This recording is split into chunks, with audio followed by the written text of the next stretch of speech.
Is this thing working?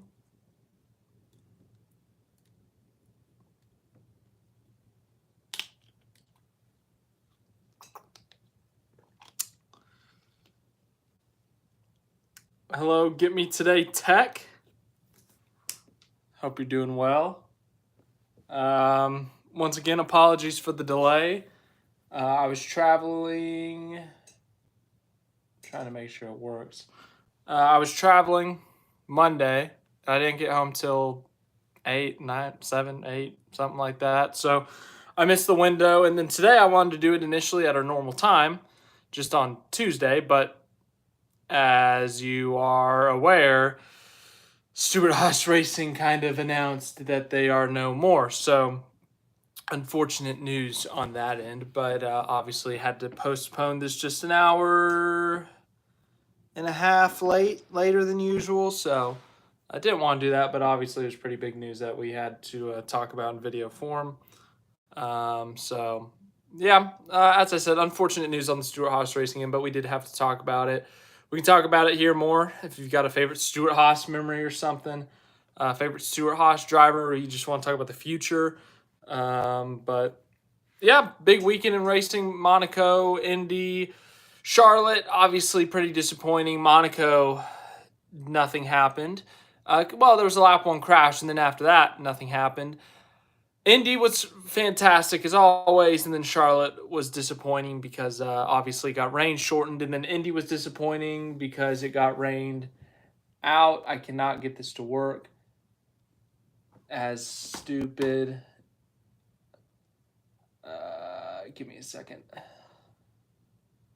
Hello, David. Hello, Cloudy341 Blade. As always, I hope you guys are doing good. Good to see you back here. I don't even know what I was saying.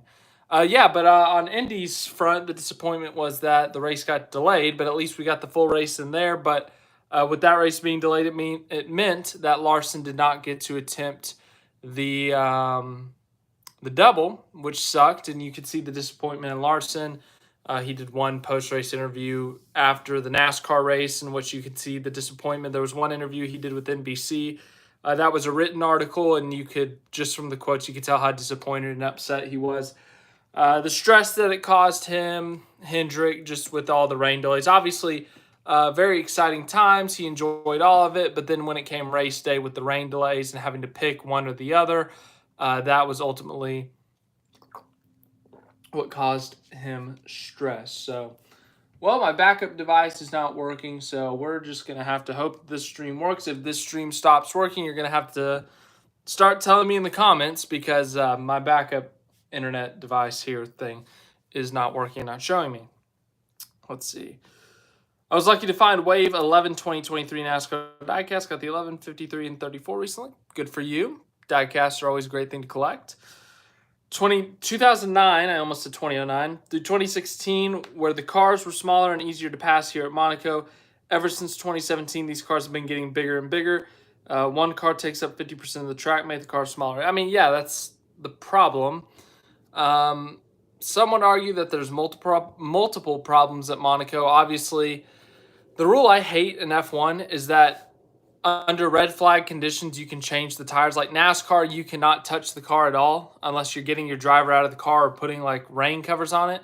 I think that's something they need to adopt in F1. I think that if there's a red flag, you should not be allowed to change the tires. You should not be allowed to change front wing, fix damage, make it more difficult. Because after lap one, and when these tires, can make it to the end of the race, medium tires can make it to the end of the race, it's a problem. And obviously there's a lot more problems with Monaco. You got to make the cars smaller, extend the race so that you have to pit more or something. But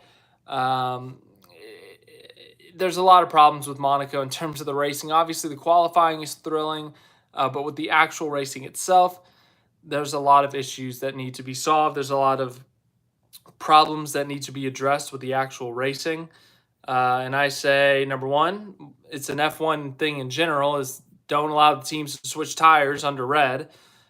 Thing number two, make the race a little bit longer. I'm not saying you have to make it 150 laps, but maybe 90 to 100. Make more pit strategies available. when you extend the race, or just bring softer tires to make sure that these tires can't make it to the end. Because, if George Russell had softer mediums and Max Verstappen had the fresh hards, I think he would have been able to get by him at some point, but you never know. But making the car smaller would definitely be one way to solve that problem. Favorite Stewart-Haas racing? Kevin Harvick. Yeah, Kevin Harvick statistically might have been the best Stewart-Haas racing driver. He had at least 30, 35 wins, maybe even 40 wins with Stewart-Haas.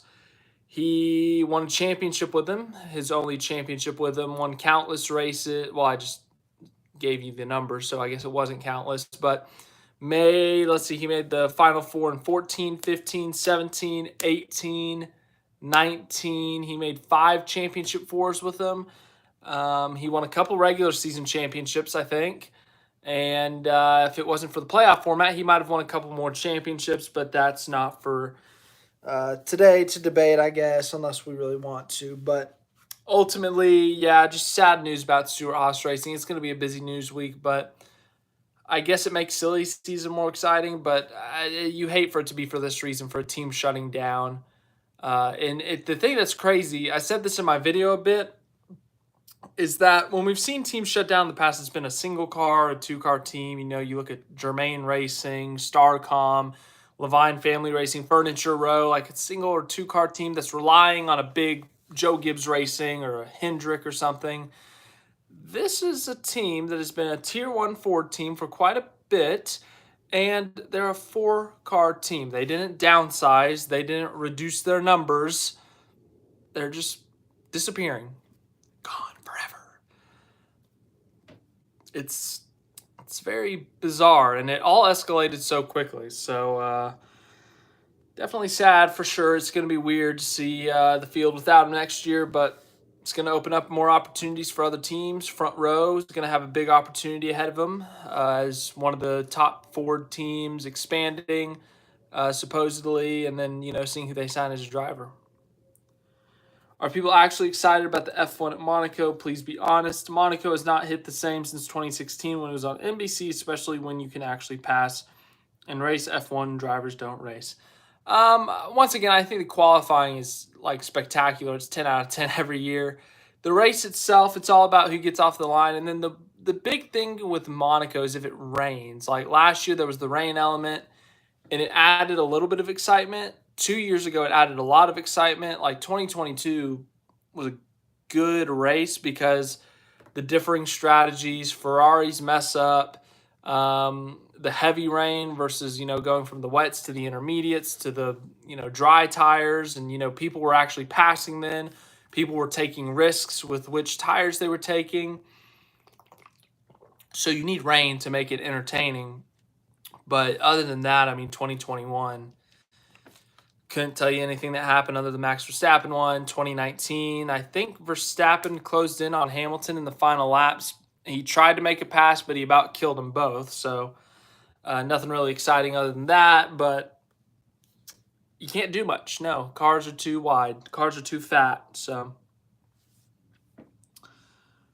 I'm not surprised Tony is rarely at the track. Even Harvick said at North Wilkesboro, the team owners are rarely seen in the race shop. You can tell by the drivers, by their interviews, things were definitely going bad. Yeah, you could definitely tell the tone was not good. The driver interviews, as you said, with the Harvick thing, Harvick's quote on the owners not being there is that, just straight up, they didn't know anything. And they weren't just saying, oh, I don't know, as a PR thing or as we don't want to reveal anything. They genuinely did not know what was going on. They had not been communicated with thoroughly about what was happening.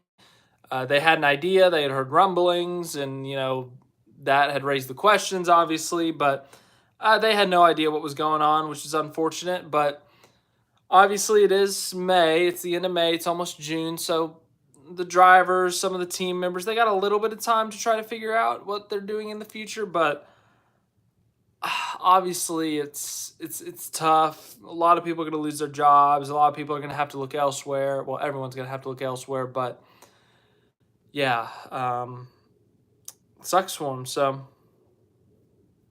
I don't know what else unless I can think of something more specific. Let's see here. The irony, Larson just had to deal with rain in Indy, and now he's got to deal with it here. And to make things make matters worse, it's the same stuff from Indy rain. Yeah, that was he took the rain with him literally. This weekend was so hyped up. It was so exciting. Larson was going to do the double. So many people, including myself, thought he was going to complete it. He was in two very competitive cars that had chances of winning. He completes the 500, and yeah, the result wasn't as good as we wanted it to be, but he completed all 500 miles. But the unfortunate thing, it started at 4:30, 4:45, and ultimately he wasn't able to get to Charlotte in time. And had the rain got to Charlotte a couple hours earlier, he would have been able to get there in time for the 600. I remember I read in that article, that NBC Sports article, is that Larson had said that he was hoping it was going to rain an hour and a half longer at Indy, because then they would have had to call the race, push it to Monday at least. So that means the Indy 500 would have been on Monday, and then he could have gotten to Charlotte in time for the 600. But ultimately, it obviously did not pan out. But you could see, as I said, the disappointment in Larson's face, the disappointment in his voice in that one interview he did after the Cup race. And all that hype, all that excitement, all that money invested, the documentary crew. I mean, he put out this long tweet, and, they built merchandise for it and all that. And, a lot of people are going to be walking around with Hendrick 1100 stuff. And, it was the Hendrick 500. So I hope he gets an opportunity to do it again next year or at any point in the future, because I do think if the weather cooperates, I do think if he's with Arrow McLaren and he's with Hendrick Motorsports, I think he has a legit possibility of completing all 1,100 miles and even, potentially winning one of them. It's going to be difficult to win them both, but just to win one of them would be something special to do on that day. If I'm the employees at Stewart-Haas Racing, I'm going to a smaller team like Legacy or Airspeed, new team on the build-up. If I'm Airspeed, Legacy Motor Club, this is a good opportunity to bring in new employees. Are we really going to call Airspeed small? It's a two-car operation, yes, so 2 versus 4. But they've got a huge headquarters. They've got tons of Toyota support. They got an alliance with Joe Gibbs Racing. Like, calling them small is a bit of a stretch, I feel like. So I don't know if they're small, but I mean, they're smaller than Joe Gibbs and Hendrick, but I would not call them small. I don't know. So, but yeah, I mean, they're going to have a lot of opportunities coming up. I mean, obviously, if Front Row expands, if Front Row buys a charter and they buy the facilities, maybe that would just perfectly work out for some of the Stewart-Haas people. They could just stay in the same building, stay with the same manufacturer, work with some of the same people. It's just you got a different name on the door. So that's a possibility. But then, if Trackhouse buys an extra charter, if 2311, then you've got to go to a new building, new people, new everything. So might make it a little bit, I don't know if complicated is the right word, but it definitely different. Different is one way to put it. Let's see here.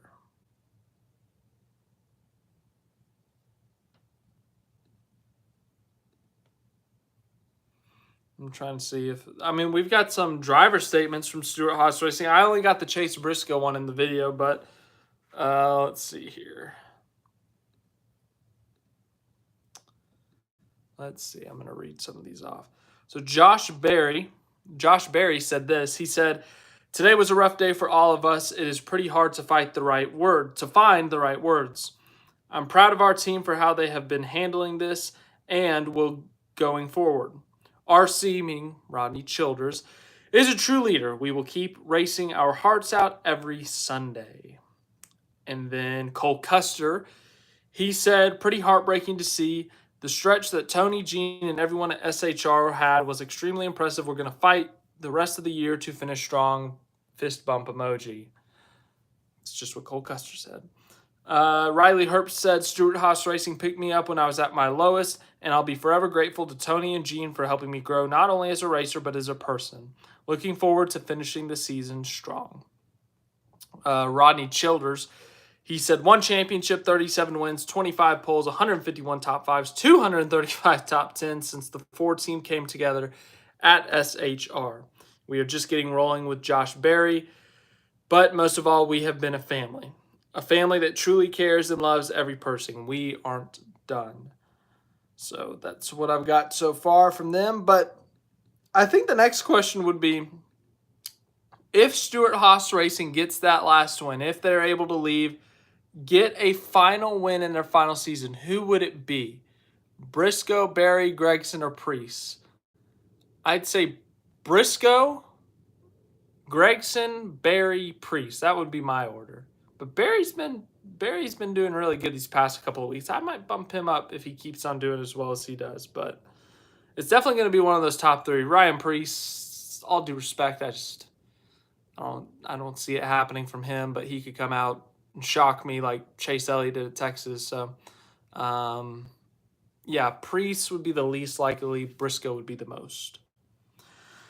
Speaking of airspeed, did you see the images of their racing headquarters? I mean, holy guacamole, that place is downright awesome, and Bubba's paint scheme was easily top 10 Sunday. Yeah, I did. Their pictures were insane. I mean, it looks like a freaking, like, spaceship. That's what it looks like. So, obviously very futuristic looking, very modern, lots of technology, lots of different things, not just from the team aspect, but from a fan aspect of your visiting. They got all these touch screens to tell you about the car, the different parts of the car, and it's quite the facility. Yeah, next time I'm in Charlotte, I don't know when that'll be, but it'd be really cool to see that place. So obviously they did a pretty good job with that, but they put a lot of money into that thing. I actually forgot about their Xfinity Series team. Where would Cole and Riley go? A new team, a new manufacturer. Herbst, I don't know. He's got the sponsorship, and I tell you what, Herbst he's really improved the last year and a half. And I think that if he's given an opportunity, I think he could do something. Obviously, he has that connection with Rick Ware. He's run a few races with Rick Ware Racing, but, Rick Ware Racing has Kaz Gralla and Cody Ware in that car, so I don't think Rick Ware's going to let go of his son. And then, obviously, Kaz Gralla has actually been doing decent, so would he let go of Kaz Gralla? So Riley Herbst is more of an unknown. Herbst and Priest are the most unknown out of the 6. As for Custer, he's been rumored to maybe go to Front Row if Front Row expands. There's been the rumors that they're going to buy 2 charters maybe, but if there truly is a limit on charters now and you can only have 3, then I think Front Row would keep Todd Gilliland, and then they would take Gregson and Berry. That would be my right now prediction. So that would mean Briscoe, Priest, and Herbst would all have to, and Custer would all have to find a spot. Custer could definitely end up at Front Row. I could see that happening, but once again, I think Berry and Gregson are higher priorities. And then I think Briscoe goes to Wood Brothers. That has been the common report right now, is that Briscoe will end up at the Wood Brothers. Harrison Burton, it's going to take a win at this point to save his career, or to save his current Cup Series career. He could always bounce back. You never know. But Briscoe, 21. Gregson, Berry, Front Row. Herbst and Custer and Priest, I don't know. I've got no clue. That Michael Jordan influence goes a long way in NASCAR. Applause to Denny for making all of this happen. He brought in the biggest athlete in the world. Denny, and airspeed is definitely the future. Yeah, obviously, 2311's had a big impact. Chase Briscoe wins this year. David thinks Chase Briscoe will be the last winner at SHR. Yeah, it's going to be interesting to see what they can do. Obviously, they've had more speed this year than they had last year. Berry's had a top 5 at this point. Briscoe's had a top 5. I think Gregson's had a top 5. Priest, not yet. But you look at their best opportunities. Obviously, 2 of the cars ran really well at Darlington, so the Southern 500. I look at the short tracks for Josh Berry and Ryan Priest. I think they could do really good there. Those are 2 short track guys. So, looking at the schedule, Iowa. Is Iowa technically a short? Yeah, Iowa's a short track. Richmond, New Hampshire. Going into the fall, Bristol, Martinsville, those are great opportunities for them. Briscoe's a little bit more, he can do good at the short tracks too. He's got that one win at Phoenix, but looking at where else Briscoe, super speedway maybe.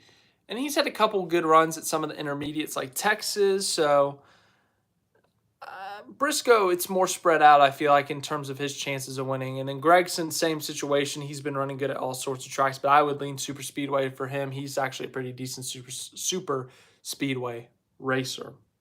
So, yeah. But right now, I would say, once again, I think Briscoe.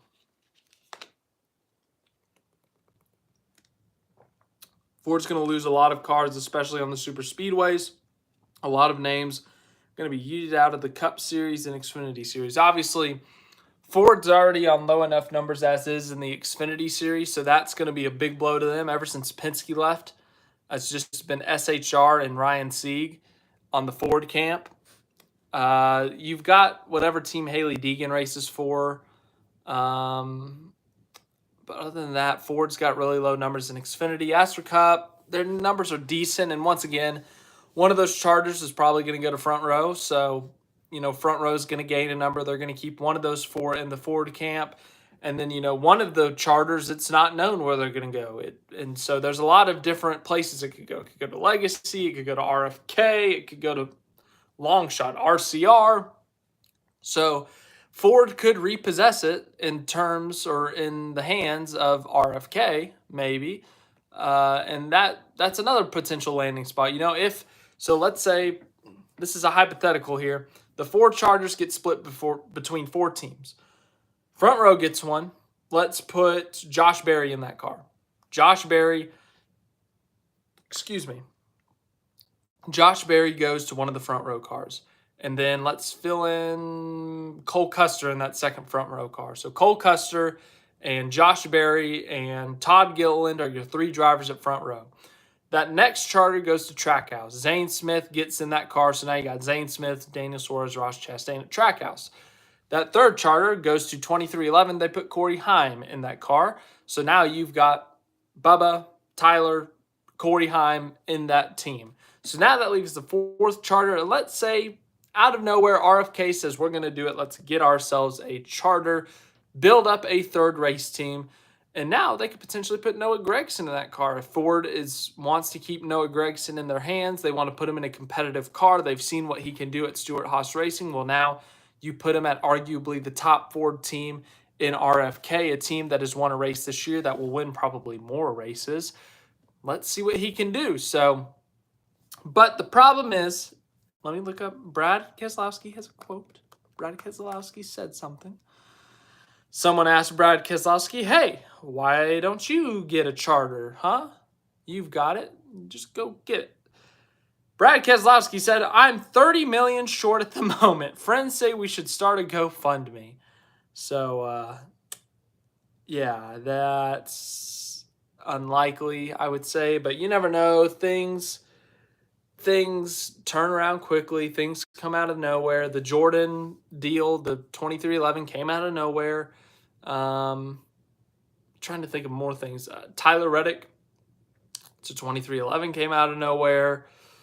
Stewart-Haas Racing shut down. That, I know it's been going on for a couple weeks, but that initial report, that came out of nowhere. It went from selling one or two charters to they're going to die. So lots of things can come out of nowhere.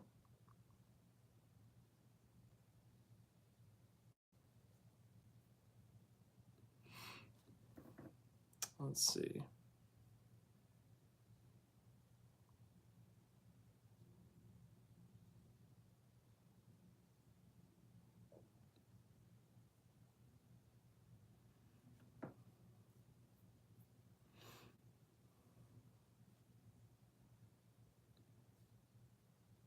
Chase Briscoe wins a road course this year. Yeah, Briscoe, I forgot to mention that. Briscoe's a pretty good road racer. Obviously got really close to Indianapolis a couple of years ago. he's run. I want to say he's got a couple top fives on road courses, like a Coda or Watkins Glen, maybe. I can't remember specifically, but yeah, he's a decent road racer. It could definitely happen there. LeBron, help your team out, man. You're in the Roush. But I always forget that LeBron's a part of the Fenway group.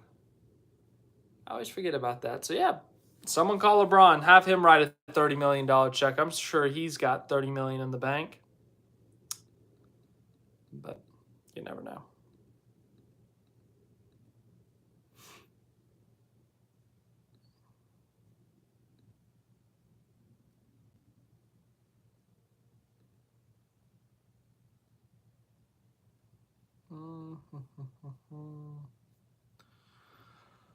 Well, the rest of the week should be exciting. I know the SHR going away thing that was kind of anticipated. Tuesday was reported on this weekend as the day being that happened, but the penalty report could get exciting tomorrow with the whole Austin Hill situation. Are they going to suspend Austin Hill? Are they going to boot him out? Are they going to, or not boot him out? Are they going to suspend him? Are they going to fine him, dock him points for intentionally wrecking Stewart Haas Racing's Cole Custer?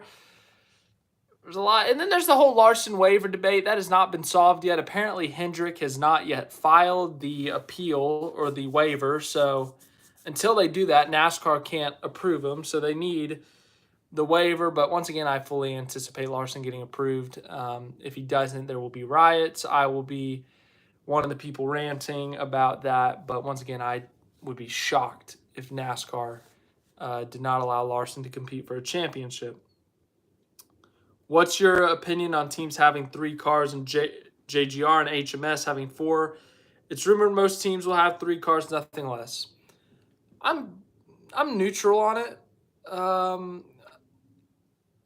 I know some people are very strong leaned either way, but I'm honestly pretty in the middle.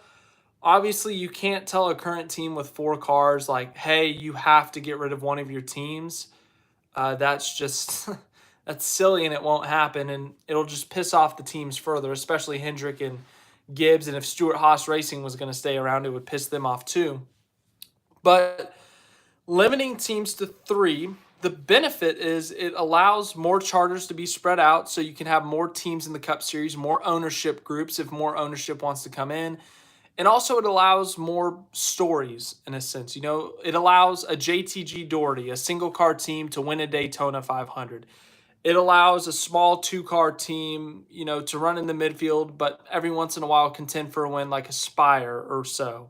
So it allows more of those exciting stories that you don't get to see all the time, maybe once or twice a year, and from a single car or a 2-car organization that's not exactly a top tier team, to do something special. Because if you allowed unlimited charters or if you allowed every team to have 4, then eventually in the current era, you know, we could very well see 4 or 5, 6 4-car teams. You know, Trackhouse would probably expand to 4, 2311 would expand to 4, RFK maybe, Front Row maybe. Like, there's just, that would be too many. And then you'd see the JTG Dohertys, you'd see the Spire, well, maybe not Spire, but you know, you'd see some of these smaller teams get bought out because they are given an offer they just simply can't refuse. If someone offers you $50 million for a charter, then you're like, okay, well, I'm not going to turn down $50 million. Like, give me that.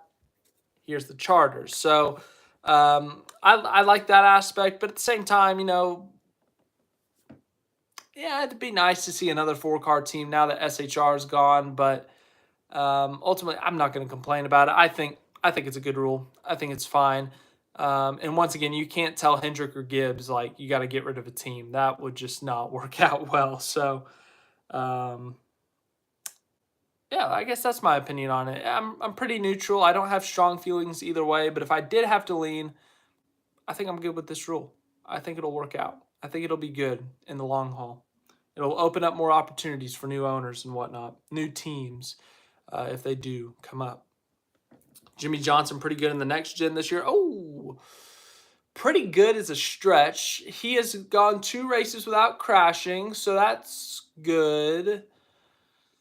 Good job, Jimmy, but the results still haven't been there.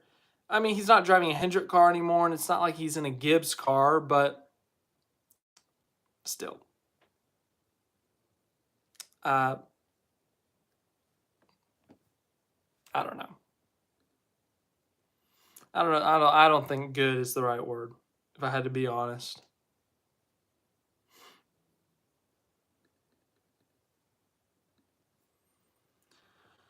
I'm surprised Dale Jr. is not in the running for the Charter. I'm not gonna.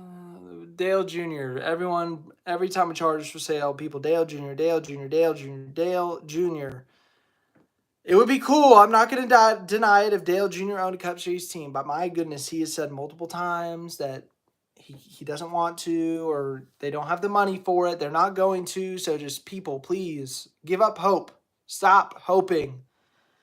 Every time there's a charter available, a team wants to be bought into, everyone screams, Dale Jr., Dale Jr. I get it. He's the most popular driver. He's the most popular guy in NASCAR. Everyone wants him to own a Cup team, to operate a Cup team. Please give up hope. Okay, I want him to. That'd be cool, but it's exhausting every single time something happens just for people to just try to will it into existence. Like, can we just be realistic here, people?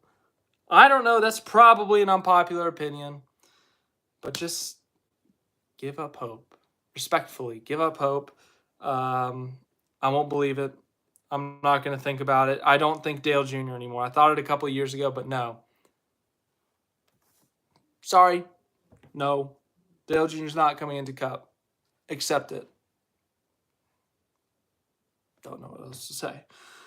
Chip Ganassi Racing comeback. This is the best opportunity. That would be so funny. Chip Ganassi Racing comes back. That would be hilarious. That would be out of nowhere, man. So, we just talked about things that come out of nowhere. That might be the top. Reddick leaving RCR, that was out of nowhere. 2311 morphing out of nowhere, that was out of nowhere. Chip Ganassi Racing, 3 years after disappearing, after selling all their assets, says, you know what, let's do it. Let's come back. Let's buy a charter. Let's have some fun with it, That would be one of the funniest outcomes of this whole charter situation. That would be absolutely hilarious. That would be so funny. And that'd be funny, but Zane Smith would go to that car if I had to guess. But it's not going to happen. I'm not going to speculate. It's not going to happen. It's like the Dale Jr. thing. Let's not even speculate. It's not going to happen, but it's a funny recommendation, Cloudy 341. But yeah, that's a good one. That's a good one. Furniture Row, you want to come back? Starcom, you want to come back? Starcom? Nah. Scott Dixon comes to NASCAR with Chip Ganassi Racing. That'd be neat. Obviously, Scott Dixon, a lot of success over there in IndyCar, a lot of championships. He has an Indianapolis 500 win, so never know.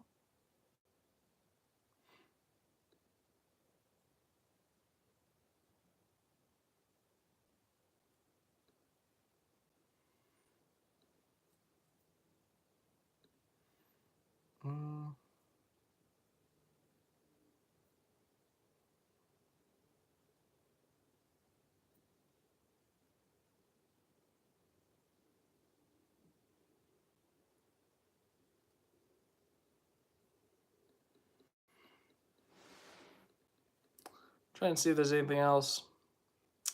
As I said, there's more. There's penalty reports. There's Larson's playoff waiver. We're just anticipating that. That'll probably be during the business day, though. I don't know why I'm looking at it at 8:10 at the evening. But, cool.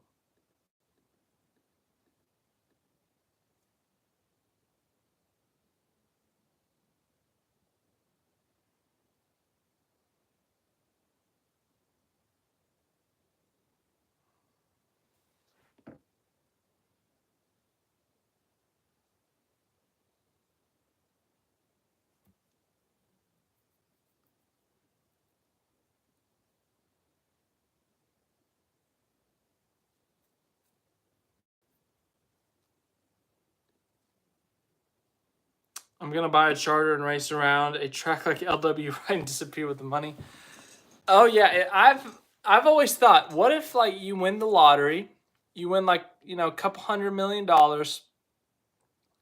How hard is it to buy a charter? Like, if some random bozo like me walks into Stewart Haas Racing and says, "Give me Tony Stewart. I have an offer he can't refuse, and it's about buying a charter." Does Tony Stewart meet random bozos if they have a charter money? Like, you show them your bank account or something. Like, how do you make Tony Stewart meet you? If you've won the lottery and you want to buy a charter, you don't know what to do with it. You don't know who you're going to hire. You don't know how to operate a team, but you just want to spend the money. How? How? How?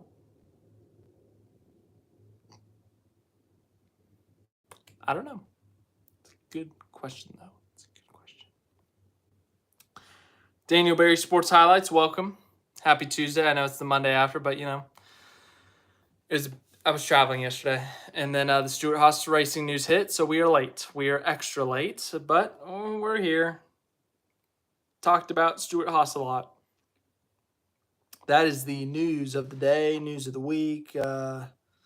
Unless Kyle Larson gets banned from the playoffs, which once again I don't think will happen, but you never know with NASCAR. They are quite the interesting bunch. So.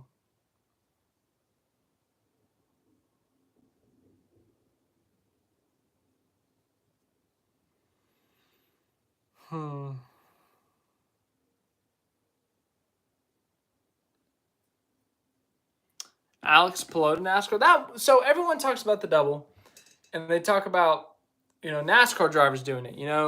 Kyle Larson, Kurt Busch, Tony Stewart. Why isn't it the other way around? Why doesn't an IndyCar driver try it? That'd be cool. I know Ryan Blaney had brought up, Scott McLaughlin. He had wanted to try it, or he had brought up trying it. That'd be cool. Scott McLaughlin, full-time in IndyCar, really good team. He's going to compete for the Indy 500 win, but run a part-time fourth Penske car for him at Charlotte. Just one race. Get him a number. I know 33 is taken by RCR. 33 used to be Penske, but do something there. That'd be cool. It'd be neat to see. So I would love to see an IndyCar driver try the double. I would fully invest in it, fully watch it, because that would be cool. The double is cool. Attempting the double is cool. If you complete the double, you're really cool. But I'd love to see whether it's Pelot, whether it's McLaughlin, Will Power, Newgarden, someone. Be really cool.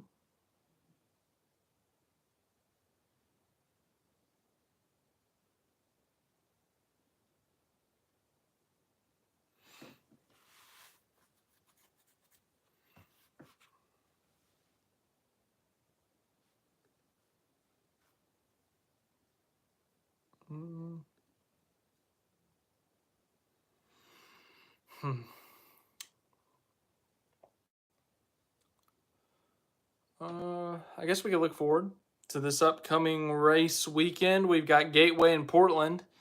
Gateway, the trucks in the Cup. Corey Haim's going to be the favorite in trucks, I guarantee it, and Christian Eckes.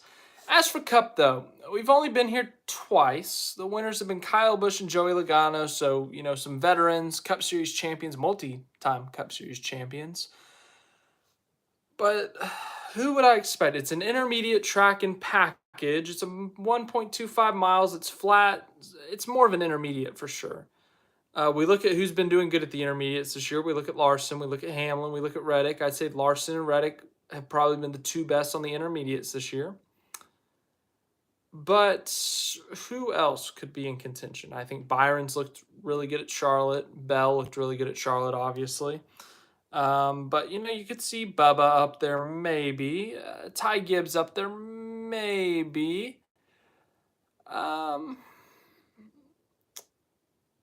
But maybe you could see Busher and Brad up there again. They've clearly found something that they had lost early in the year, so I think you could see those two up there. But right now, I'm going to say Larson and Reddick. I'm just going to play it safe and say those are my two favorites right now, and Larson, maybe he's extra motivated. He's mad that he didn't get to do the double. He just wants to destroy everyone now. So Larson, but then it could go the other way where it's like Larson's depressed that he didn't get to do it and it all went wrong and it's been weighing on him and he runs 15th.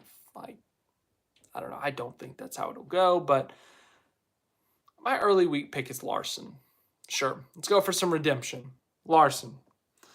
But Trucks, Heim, and then Xfinity, Portland. That could get exciting. Obviously, I think the two favorites there will be the 97 and the 16. What they did to the field at Coda was truly remarkable. If it was not for the stages, those two might have lapped half the field. In 5 laps, they had the full length of the front stretch to third place. I know that Larson had to start in the back or whatever, and, someone else, Ty Gibbs, he had to start mid-pack, but what SVG and Allmendinger did to the field at Coda was truly remarkable. I think they'll do it again. I think it'll be one of those two. I genuinely think those two, if it wasn't for the late race shenanigans at Coda, I genuinely think those two could have swept the road courses this year. But it's tough because Allmendinger at that Coda race, he was much better in the first half, but SVG was better in the second half. I don't know what the weather's like in Portland, but it'll be one of those two. I'll lean Allmendinger. Just the Xfinity experience, and he's obviously been to Portland more. SVG's never been to Portland, so I'll go Allmendinger this week. We'll see how that ends up going. So I'll go Allmendinger, Xfinity. Trucks, I'll go... Do I want to go Heim? I'll go Heim. I'll play it safe and go Heim. Cup, I'll go Larson. Those are probably all the Vegas favorites, but I'm boring like that. I make more exciting picks on different tracks that I know better. Gateway, I just don't have a lot of information of. Lewis Hamilton is I feel like it's making a NASCAR start this year. A year ago, Hamlin was seen talking to Lewis. Maybe Lewis does a road course start. That'd be cool for sure. I want to see Lewis Hamilton in a Cup Series car racing, but how strict is Ferrari? Obviously Lewis is no longer going to be at Mercedes, and maybe this year is the year because he's in kind of a lame duck year and, he's at Mercedes, but they don't really care about him because he's leaving. But how much does Ferrari care? Like the instant he gets into Ferrari, the instant, F1 2024 is over, the checkered flag flies at Abu Dhabi, Mercedes is done with him, but suddenly he's Ferrari's. Like Ferrari is Ferrari. They are not going to risk either of their golden children, Leclerc or Hamilton. If they go off to do something, they are going to be very nervous. But a road course in NASCAR is a little bit better than if it was like the Daytona 500. So maybe they might let them do it, but I don't know. If it happened, it would happen this summer or after Hamilton retires, if I had to guess. But I still don't think it happens. That's just my opinion. Oh, that's not good. Is this working? Or is that my Wi-Fi that's doing bad? Chase Elliott. Elliott missed this race last year due to suspension. So he's only got one race, and I don't even remember how he did in 2022. Corey Heim is always the safest bet at every truck race. Well, yeah, he's the favorite. He's got like 4 wins this year. So he's the safest bet every week. But it's the truck series, so you never know.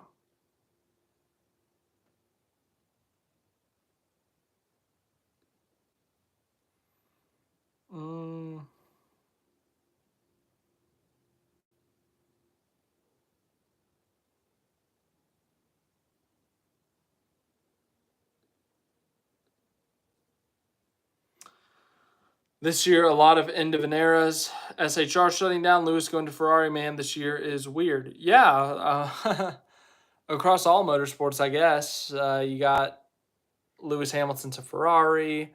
Adrian Newey is leaving Red Bull. On NASCAR, you have SHR shutting down. Michael McDowell's leaving front row. That doesn't compare to Lewis Hamilton and Ferrari, but that was the first one I could think of. Truex could retire. We still have no idea what he's going to do. There's a lot of things that could go on.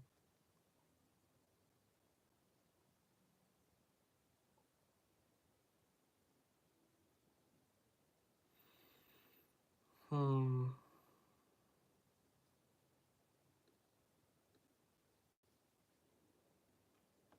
hope William Byron wins? I'm trying to see if there's any updates on what's going on.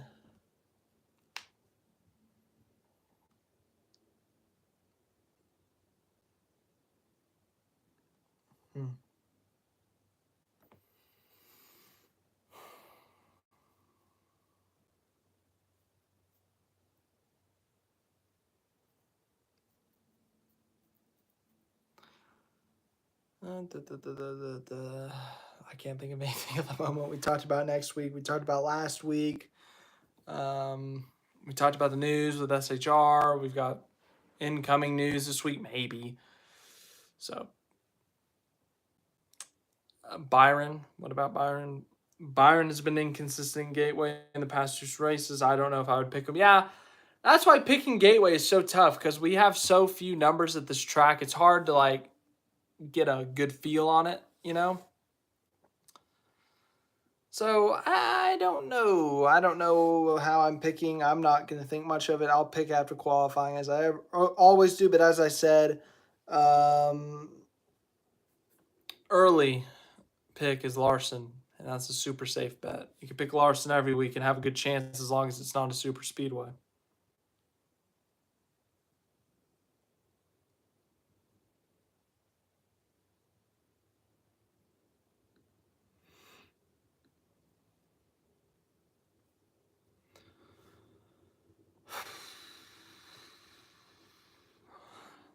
But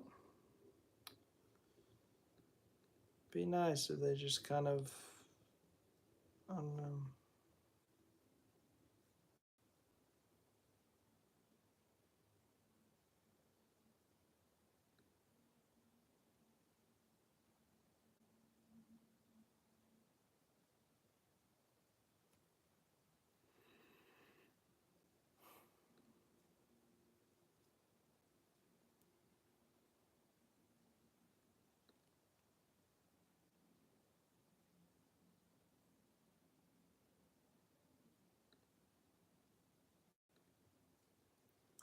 Jeff Gordon Hendrick name? I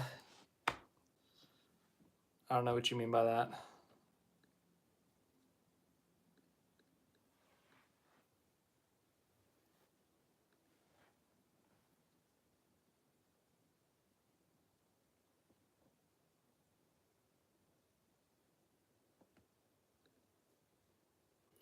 What's your opinion about Iowa getting repaved? If it needed it, it needed it. I know nothing about Iowa Speedway other than its dimensions. It definitely looks weird. The fact that they only repaved the lower part, the inside line, I think that's a track that you usually use the inside. I think I've seen highlights of them going up pretty high, but it's definitely weird that on an oval, a short oval, they only did a partial pave. It's weird. I don't know who makes that decision, but hopefully it works. They did a tire test there today. No idea how they deem if it's successful or not. I guess if tires aren't exploding or if there's zero tire wear, then they've done something right. But cool. There was a repave. I don't have much else. This is another opportunity for Honda to buy a charter and get into NASCAR this way. I did not think about that. I really did not think about that. Because the fourth one is unknown. Not everyone knows. And what if it is Honda? Honda enters as a manufacturer and they own a team. Honda Racing NASCAR. It has not been mentioned at all, but you bring that up. It's a very interesting point. It's an intriguing point. Maybe NASCAR repossesses the charter. Maybe NASCAR buys the charter from SHR and then gives it to Honda. I don't know. I'm just throwing things out there because you brought up the idea of Cloudy 341 blade. But that would be exciting. But then again, like if they buy it, what do they do next year? They don't have an engine ready. They don't have a car ready for Honda. Would they just lease it to someone for a year, like, what would they do there? So it's an interesting point. But favorite food, I love shrimp Alfredo. It's good. I like it. It's very good. It's good stuff. I don't know. We've gotten to the point of the stream we're asking random questions, but we'll just go a couple more minutes here and then I'll wrap it up. I like to try to go an hour. But, we've got in-stream breaking news. It's not anything great. I mean, it's significant, but it's not, like, earth-shattering. AM Racing, which is the number 15 car in the Xfinity Series. If my computer would stop glitching and actually show me the freaking statement. Effective today, AM Racing has parted ways with Joe Williams, the crew chief of Hailie Deegan's number 15 Ford Mustang. AM Racing's competition director Matt Lucas will step in as interim crew chief for this weekend's NASCAR Xfinity Series race at Portland International Raceway and next weekend at Sonoma Raceway. We thank Joe for his time at AM Racing and wish him best on his future endeavors. So, new crew chief for Hailie Deegan. Obviously, it's been a struggle of a year for her. She had that really good race at Talladega. Other than that, it's been a really rough year. So they had to do something different. They're trying something different. We will see how it ends up going. But good for her. I guess she's got a new crew chief. Well, that's it for me. Hope you enjoyed the live stream. Obviously, different timing. I apologize. Once again, I was traveling yesterday, and with the SHR news, I had to recharge everything. So, thanks again for watching. I hope you enjoyed the video or live stream, whatever we call this. We'll be back next week, hopefully at a normal time. Once again, apologies for the delay, but maybe more news this week. If Austin Hill gets punished for the wreck with Cole Custer, if Larson, the whole waiver debate, there's a lot of news to be had. And then obviously the Ford Chargers have not been officially sold yet, but we'll see what ends up happening. So thank you for watching this again, and I will see you guys in the next video, live stream, whatever we do next.